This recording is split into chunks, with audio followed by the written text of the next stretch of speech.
Hello, my name is Linda K. Davis. Today I will be presenting two topics, the demographic and diversity of the changing profile of students and the gridlock of funding for state universities. This video presentation is for Week 6 final project for EDU657, History and Philosophy of American Higher Education, class with Professor Daniel Lufkin for October 1st, 2012. During the time period from 1900 to 2010, the demographic and diversity of higher education students changed. In this video, I will discuss the different changes and what influenced these changes. First, let's begin by looking at a timeline I created showing the 5 different periods as outlined by the author Thielen from our text entitled The History of American Higher Education. And here it is. Our first period of time from 1890 to 1920 was called Alma Mater, American Goes to College. Second period from 1920 to 1945 was called Success and Excess. Third period from 1945 to 1970 was called Gift by Association, the Golden Age. Fourth period from 1970 to 2000 was called Coming to Age in America, Higher Education as a Troubled Giant. And the fifth period from 2000 to 2010 was called A New Life Begins, Reconfiguring American Higher Education in the 21st Century. Let's begin with the first time period from 1890 to 1920, Alma Mater, American Goes to College. For starters, let's define the word Alma Mater, which means the university or college one attended and graduated from. Next, I'd like to say a quote from the author Hodgkinson's article titled Educational Demographics, What Teachers Should Know, because it really paints a good picture of the demographic of students during this era. And it goes like this. From the founding of the first U.S. colleges in the mid-1600s until after World War II, the demographics of college students remained relatively stable, despite the establishment of colleges for women and African Americans. The vast majority of students were white males and fairly wealthy. As our author Thielen pointed out, during 1890, the wealthy families wanted their sons to experience college, obtain social economical mobility, increase their earning power, and associate with students from other wealthy families, because many of the fathers, they didn't have an opportunity to attend college. Let's look at a timeline from this era. And this is a biology lab with all white male students. This is the biology lab, 1900, as you can see, is all white male students. Now, there were a few women who attended co-education institutions, and some of them just wanted to get their MRS degrees. And this stands for Meet a Wealthy Young Man and Get Married. As the author Wren said, these women did not see college as a stepping stone to a career, but a way to a proper marriage.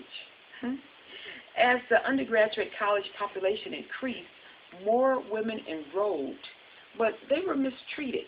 So there were women colleges constructed to cater to the needs of women.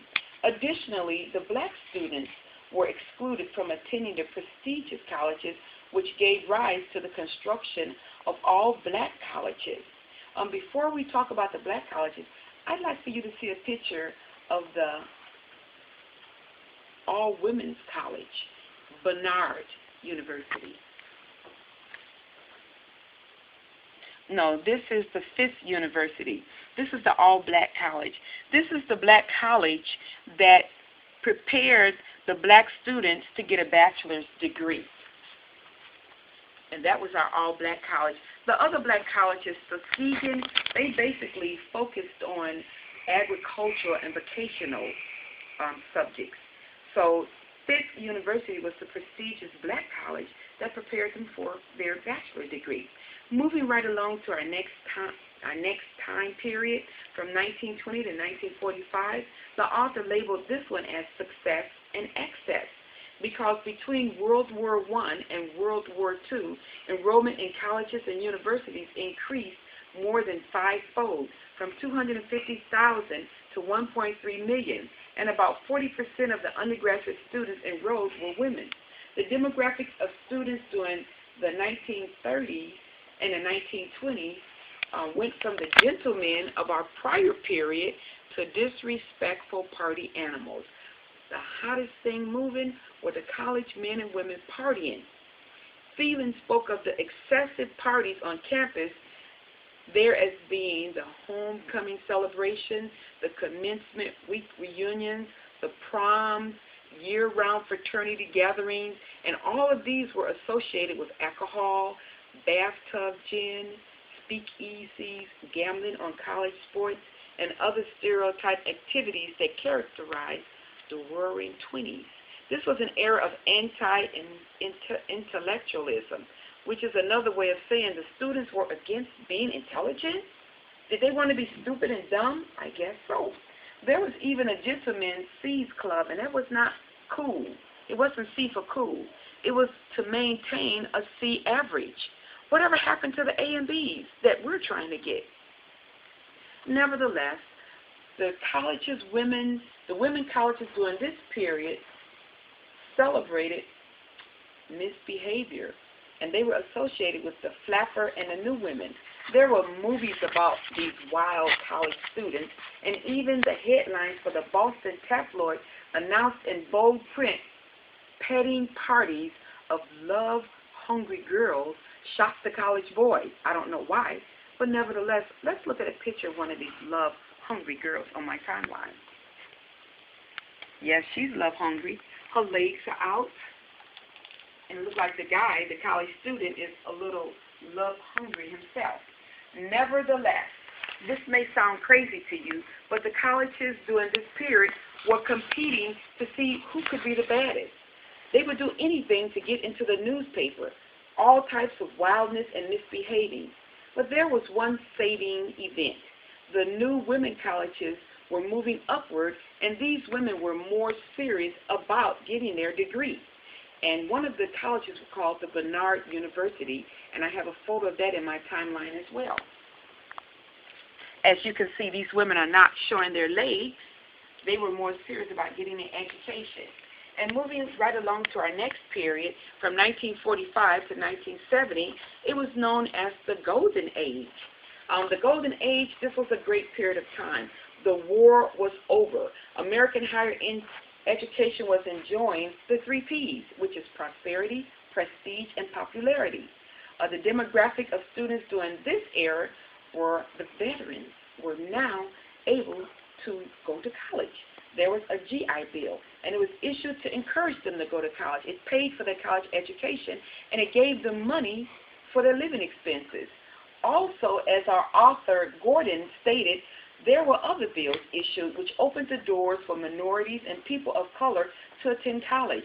Bills such as the Higher Education Act of 1965 that consolidated laws authorizing the National Defense Student Loan Program and a college work-study program, and the Higher Education Amendment of 1972. These amendments responded to the disparity of funding among institutions by creating the Basic Opportunity Grant Program, which later became known as the Federal Pell Grant. So the institutions were no longer predominantly white from wealthy families, but veterans and blacks and other minorities from low-income families. Black veterans were also able to go to prestigious colleges. Now, I have a picture of this on my timeline as well. The variety of students, how that ethnic group had changed. There were black, there were Hispanic, there were all types of students able now to attend college, as well as veterans were able to attend college through the GI Bill. Let's move around to our next period, and that's from 1970 to 2000. Phelan titled this one as Coming to Age in America. It was a time when all institutions experienced turbulence. First of all, as stated by Phelan, the National Student Marketing Corporation stock fell from $140 down to $7. By 1970, most universities had become clumsy and were beginning to falter in their precarious juggling act. This resulted in a rise in distrust among some constituents and a loss of confidence with the institutions. Some of the things that contributed to the coming of age was colleges were getting less federal funding because of the lack of trust and confidence. Students were allowed to apply for financial aid, the Pell Grant, and select their own colleges, and the colleges were competing to get this Pell Grant money. The new age students also protested against injustices, achieving equality for women, stop the war, expanding minority access, and promoting diverse structure. I have some photos of the protesting students on my timeline as well. Let's take a look. These are students protesting back in 1970, and these are more students that were protesting. The main issue during this period was the lack of freshmen being prepared for college courses and the increased amount of college dropouts. Colleges had to spend more money to provide support systems to help undergraduates stay in college. Let's go to our last period, which is called A New Life Begins, Reconfiguring American Higher Education in the 21st Century. This is an era in which I enrolled in college, and the demographic and diversity of students has broadened to include all races, ethnic groups, ages, background. The federal government, however, the federal government is cutting back on the funds to state universities, and they're having problems. As Thielen stated, higher education continues to be a growth industry in the early 21st century as total enrollment in more than 3,000 institutions rose to 16 million bachelor's degrees. In the University of Texas at Austin and the University of California, Berkeley, minorities were a majority. The tables have turned. White students represent less than half of the undergraduate student body and shared campus lecture halls and dormitories with an increasing number of students who were Asian, Hispanic, or African American. With the undergraduate world, Hispanic and Latino students became an increasingly visible and vocal constituency. There are Puerto Rican students and Latino advocacy groups to increase college access. There's an increase of older students also. There are women as student athletes and coaches. Women represent about half of the medical degree recipients in several fields. In 2007, women earned 44% of the doctoral degrees in biological science. Finally, as the article 20 Amazing Changes in College Demographics so elegantly put it, today's college students come from an incredible diverse assortment of backgrounds, attend widely differing schools, and are taught by a much greater spectrum of teachers than ever before. Despite some setbacks in the wake of recent economic crisis and slow progress in changing certain areas of higher education, the students of today's colleges are a very different bunch than they were in the early 1900s. Let's look at my final photos from my timeline, and this shows the students of today. As you can see, there are diversity. There are Hispanic, there are Asian, there are African Americans. There's a variety of students in today. So things have changed from 1900 to 2010. Let's move right along to my second topic, the gridlock of funding for state universities.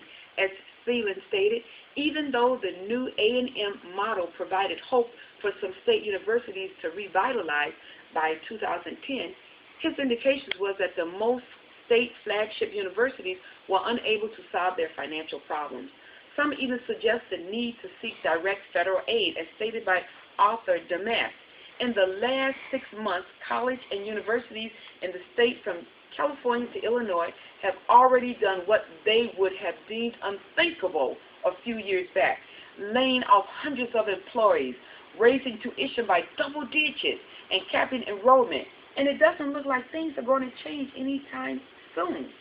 Thielen pointed out how the results from the 2009 Delta Project on post-secondary education costs, productivity, and accountability helped provide information for policy deliberations. Thielen also suggested that the universities and colleges are now being scrutinized and held accountable for the spending.